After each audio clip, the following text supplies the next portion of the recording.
up here. Possible incident near restrooms. Copy, moving now. Have you seen her before? No, I don't think so. Have you seen her before? There's clothes in the boys' bathroom. He changed his clothes? And a bag. That's unacceptable. Lock this hallway down. Hey, hands where I can see them. Put your hands behind your back, now! The body cam footage starts with a sudden burst of noise and movement. "Can we get a unit up here?" A voice yells over the radio, the sound sharp and urgent. The camera shakes as the officer runs through the school hallway toward the boys' bathroom. Inside, the lens focuses on something that makes the heart drop. A pile of discarded clothes and a dark bag left on the floor. "He changed his clothes," the officer says, his voice low and tense. The man they are looking for is no longer in the outfit he wore when he arrived. In the background, the sounds of a school event have turned into a nightmare. A father's voice rises above the crowd, thick with fear and anger. "I'm about to lose my mind," he screams. "My kid is missing, and we didn't even have this guy in the database. That's unacceptable." The scene is pure chaos as the police try to find a person who is blended into the crowd, leaving nothing behind but the clothes he used to hide his true self. August 22nd, 2022. Was supposed to be a happy day at St. Bridget Catholic School in Xenia, Ohio. It was the day of the annual kindergarten ice cream social, a time for brand new students to meet their teachers and for parents to feel the excitement of a new school year.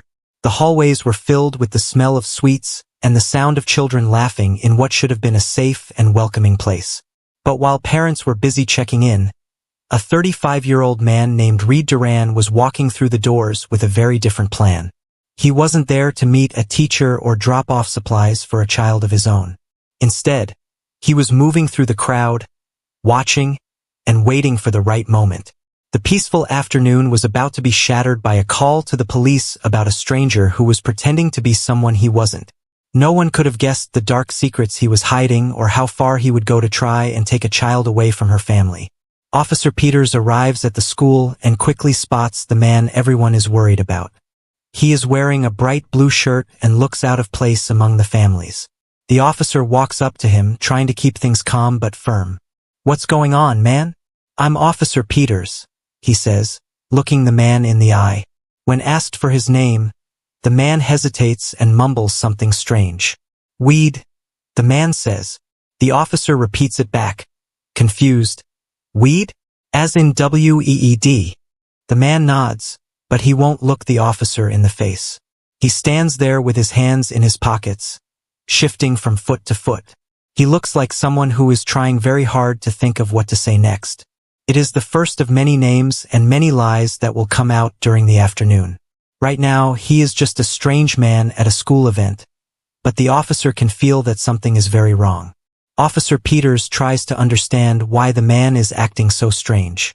The man, who we now know is Reed Duran, claims he is having psychological problems. He tells the officer that he just wanted to interact with people because he feels paranoid and lonely. He says he lives by himself in the Fairborn area and was just passing by when he saw the group of families. Duran acts like he is just a confused person who made a mistake by walking onto school grounds to feel less alone. He uses this story as an excuse for why he doesn't know anyone at the school and why he has no children of his own there. It sounds like a sad story, but the police are starting to notice that he takes a long time to answer every question. It feels like he is using his problems as a shield to hide what he was really doing inside the building. Even though he says he is just not in his right mind, his choices seem much more planned than he is letting on. As Officer Peters continues to talk to Reed Duran, the school principal, Mr. Atkins, comes forward to share what he saw. He explains that Duran's behavior was suspicious from the very beginning of the social. According to Mr. Atkins, Duran didn't just stand around. He was fishing for information by talking to staff and trying to learn more about the school and the children. The principal grew worried when he realized Duran was claiming to be the father of a girl who already had her real father present. Mr. Atkins describes how Duran seemed to latch on to a specific student's name, though no one knew yet how he had found it. This report from the principal changes everything for the officers. It shows that Duran wasn't just a confused man looking for a group to join. He was actively lying and pretending to be a parent to get closer to a child. The psychological problems story is starting to look like a cover for something much more dangerous. Eyewitnesses at the school begin to tell even more disturbing stories about what Reed Duran was doing before the police arrived. Several people saw him in the kindergarten classroom, where he didn't just stand in the back but actually sat down behind a specific young girl. Teachers and parents watched as he stood over her desk, looking at her belongings and acting like he belonged there. He even started conversations with her teacher, asking very specific questions about what supplies his daughter would need, like pencils and tissues. He pointed to the supply table and asked where her items should go, pretending to be a helpful and involved father. To anyone passing by, he looked like a normal parent getting ready for the first day of school, but the truth was much darker.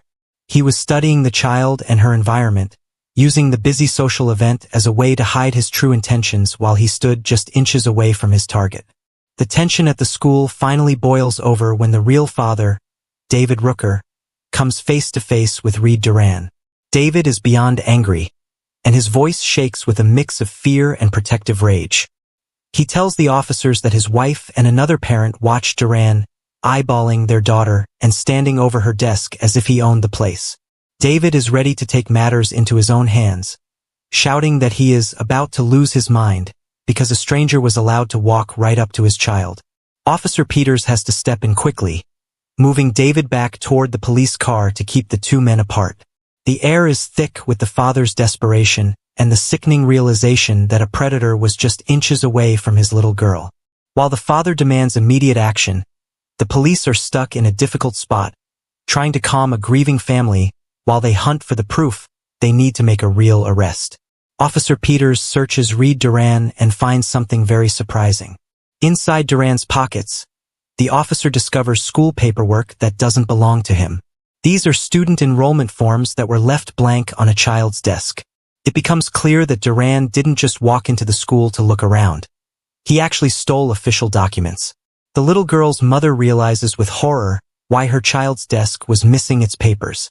Duran had taken them so he could fill them out himself and pretend that he was the girl's real father. Along with the papers, the officer finds books that Duran claims are his, but the police are starting to doubt everything he says. Finding these stolen items is a major turning point in the investigation. It proves that Duran had a plan to trick the school and the teachers into believing he had a right to be there with the child. The police find themselves in a very difficult spot as they talk to the angry parents. Even though everyone can see that Reed Duran is acting in a very scary and strange way, the officers explain that they have to follow the rules of the law. Officer Peters tells the girl's father that it is not a criminal act to be creepy, just by itself. At this point in the afternoon, the police do not feel they have enough proof to lock Duran in the back of a police car or take him to jail yet. They explain that they cannot charge someone for what they might do, only for what they have actually done. This makes the parents and the school principal feel even more frustrated and afraid. The officers are trying their best to stay professional while the family feels like the clock is ticking. It is a tense moment where the legal handcuffs prevent the police from acting as fast as the parents want them to. As the officers look for more proof, they ask Reed Duran for permission to search his car. Duran agrees, likely hoping that by being helpful, the police will stop suspecting him of a crime. The officers are careful to ask first because having his permission makes the search legal and prevents any problems later in court. They walk with Duran to his vehicle, an older sedan parked on the school grounds. At this point, Duran still thinks he can talk his way out of the situation. However, the police know that the car might hold the real secrets about why he is at the school. This search is a critical moment in the afternoon, as the officers move from the crowded school hallways to the private space where Duran keeps his personal belongings. As the officers begin to look through the car, Reed Duran tries to change the subject by bringing up his own struggles. He points out a book about recovery in the vehicle and suddenly admits that he is a drug user. He tells the officers that he uses cocaine and different kinds of pills, like downers, to help him feel better. He even claims that he used both cocaine and pills that very morning. Duran tells the police that there might be drugs hidden in the trunk of the car right now. It seems like he is trying to use his drug use as an excuse for why he was acting so strangely at the school. However, the officers find it odd that an addict wouldn't know the specific names of the pills he takes. They start to think that Duran is not actually a drug user, but is just using the story as a crutch to hide his real, much more frightening motives. The police continue to push Reed Duran for the real truth. Under more questioning, Duran finally breaks his silence about how he ended up at the school. He admits that he didn't just stumble upon the ice cream social by accident. Instead, he confesses that he used the internet to look up local schools and their upcoming events. He specifically searched for times when many families and children would be gathered together in one place. He admits that he knew exactly where he was going before he ever left his house that morning. This admission is chilling because it proves his actions were not a mistake caused by confusion or drugs. It shows that he was a hunter who had carefully picked his target and his timing. The officers realize they are dealing with someone who spent time planning how to get close to children while hiding in plain sight. The conversation with the police takes a very dark and sickening turn as Reed Duran begins to share his true thoughts. Under the pressure of the interrogation, he finally admits that he didn't just want to watch the children. He had a plan to take the young girl home with him. He confesses that he wanted to touch her inappropriately because of a desire he has for children. The officer uses calm language to keep Duran talking, but the words coming out of Duran's mouth are horrific. This gut-churning confession changes the case from a suspicious man at a school to a serious kidnapping plot. Duran's mask has completely fallen away, revealing a predator who was ready to commit a terrible crime. The officers realize that their hard work and the parents' quick thinking may have saved a child's life that afternoon. As Reed Duran continues to talk, his confession moves from one afternoon in Ohio to a much larger and scarier history. He admits to the officers that this was not the first time he had targeted a school. He confesses that he has traveled to multiple cities and states, looking for schools with many young children. The officer asks if he has ever actually taken a girl from another school before, and Duran's answer is a chilling yes. He describes visiting elementary schools in places as far away as Denver, Colorado, just to watch children and learn their routines. He even admits to taking keepsakes or small items, like a piggy bank, from his previous victims to remember them. The police realize they aren't just dealing with a man who had a bad plan for one day. They are sitting across from a predator who has been traveling the country and hurting families for a long time. The police finally decide to bring Reed Duran to the station for more questioning. Because he is not yet under formal arrest, the officers do not put him in handcuffs, hoping he will stay calm and keep talking voluntarily. However, as he sits in the police car, the reality of what he has confessed starts to sink in. Duran begins to swing back and forth in his seat, his anxiety growing by the second. Suddenly, he makes a desperate and violent choice to try and escape his fate. He snaps and attempts to assault the officer, leading to a struggle as the police fight to get him under control. "Put your hands on your back now," the officer shouts as they wrestle him to the ground. This violent outburst ends any hope Duran had of walking away. He is immediately charged with felonious assault and escape, ensuring he is finally locked behind bars. After Reed Duran is taken into custody, the police uncover the most terrifying part of his plan. During a search of his belongings, they find a bag of Starburst candy. While it looked like a simple snack, Duran makes a disturbing confession at the Greene County Jail. He tells the officers that his plan was to give a piece of the candy to the little girl. He intended to lace the Starburst with a tranquilizer, a type of medicine that would make her fall asleep instantly. Once she passed out, he planned to carry her out of the school right under everyone's noses. Even though the police did not find illegal drugs on the candy they seized, the fact that Duran had a kidnapping kit ready to go shows how calculated he really was. This discovery proves that he wasn't just a man with dark thoughts. He was a man with a weaponized trap designed to steal a child. Even after being caught, Reed Duran's desperation to hide his past does not end. While he is being processed at the jail, the police attempt to collect his fingerprints and a sample of his DNA. This is a standard procedure, but for Duran, it is a moment of pure panic.